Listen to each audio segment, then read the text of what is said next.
बहुत समय पहले की बात है। एक छोटे से गांव के पास ही एक नदी बहती थी। उस नदी में बड़ी बड़ी मछलियां, केकड़े और कछुए रहते थे।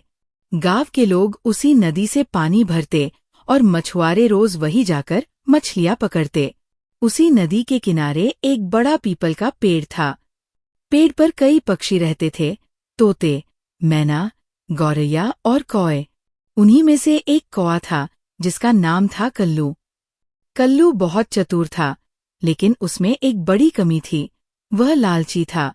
उसे जितना भी मिल जाए, हमेशा और ज्यादा चाहिए होता था। कल्लू रोज नदी किनारे बैठा मछुआरों को देखता।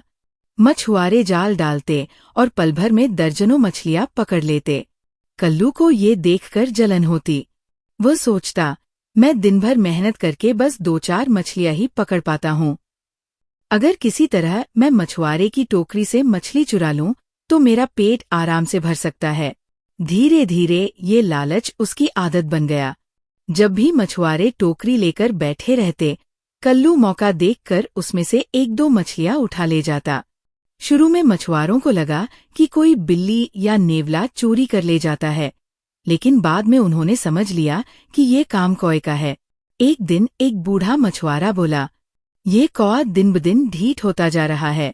अगर इसे सबक न सिखाया गया तो ये कभी नहीं सुधरेगा। उसने सोचा कि कौए को लालच के जाल में फंसाना ही सबसे अच्छा उपाय होगा। अगले दिन मछुआरा हमेशा की तरह नदी किनारे आया। उसने जाल डालकर मछलियां पकड़ी और अपनी टोकरी में रख लीं। मगर इस बार उसने टोकरी के ऊपर से कपड़ा ढक दिया और बीच में एक बड़ी सी मछली खुली छोड़ दी। कल्लू पेड़ से ये सब देख रहा था। उसकी आंखें चमक उठीं। वाह, कितनी बड़ी और मोटी मछली है। अगर ये मुझे मिल जाए तो पूरे दिन मजे से खाऊं। वह बिना देर किए नीचे झपटा और मछली पर बैठ गया। जैसे ही उसने चोंच मारी, मछुआरे ने धीरे से कपड़ा हटाया और कौए को पकड़ लिया। कल्लू जोर जोर से फड़फड़ाने लगा, मुझे छोड़ दो, मुझसे गलती हो गई, अब कभी चोरी नहीं करूंगा। मगर मछुआरे ने कहा, लालची कौए, तुझे सबक सिखाना जरूरी है। तू बार बार चोरी करता रहा और कभी सुधरा नहीं। आज तुझे इसकी सजा मिलेगी। मछुआरा कौए को मारना तो नहीं चाहता था, लेकिन उसने उसके पंखों के कुछ पर काट दिए ताकि वो उड़ न सके। फिर उसे छोड़ दिया। कल्लू जमीन पर गिर पड़ा। अब वो ठीक से उड़ नहीं सकता था।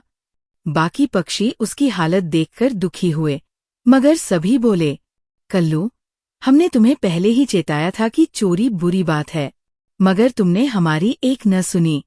यही तुम्हारे लालच का परिणाम है। कल्लू को अपनी गलती का एहसास हुआ। वो सोचने लगा, अगर मैं मेहनत करके छोटी छोटी मछलियों से ही संतोष कर लेता तो आज ये दिन न देखना पड़ता। लालच ने ही मेरी दुर्गति कर दी। धीरे धीरे समय बीता। कल्लू के पंख फिर से निकल आए, मगर अब उसने कभी चोरी करने की कोशिश नहीं की। वह अपनी मेहनत से जितनी मछली पकड़ पाता, उसी से संतोष कर लेता। नीति: लालच इंसान को हमेशा संकट में डालता है। जितना है, उसी में संतोष करना ही बुद्धिमानी है।